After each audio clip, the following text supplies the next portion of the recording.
విజయనగరం జిల్లా బొబ్బిలిలో ఆశా వర్కర్లు ఆందోళనకు దిగారు. ఇచ్చిన హామీలను కూటమి సర్కారు విస్మరించడంపై నిరసన వ్యక్తం చేశారు. ఆశా వర్కర్ల 4వ జిల్లా మహాసభల సందర్భంగా ర్యాలీ నిర్వహించారు. మహిళలకు పెద్దపీట వేస్తాము అని చెప్పిన కూటమి ప్రభుత్వం ఇప్పుడు ఆడబిడ్డలను మోసం చేస్తోంది అని మండిపడ్డారు. మాజీ సీఎం జగన్ అధికారంలోకి రాగానే ఇచ్చిన మాట ప్రకారం జీతం 10,000 రూపాయలకు పెంచారు అని గుర్తు చేశారు.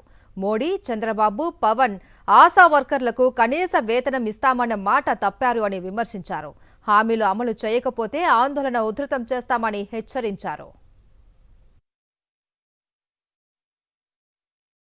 వెయిటేజీ ఇవ్వాలని ప్రభుత్వానికి విజ్ఞప్తి చేస్తా ఉన్నాం. రాబోయే కాలంలో కనీస వేతనాల చెల్లింపు కోసం రాష్ట్ర వ్యాప్తంగా ఆశా వర్కర్లు పెద్ద ఉద్యమాన్ని చేపట్టబోతా ఉన్నారు. ఈ ఉద్యమంలో ఆశా వర్కర్లందరూ కూడా కలిసి రావాలని, మిగిలినటువంటి ప్రజానికం అందరూ కూడా సహాయం చేయాలని కోరుతా ఉన్నాం.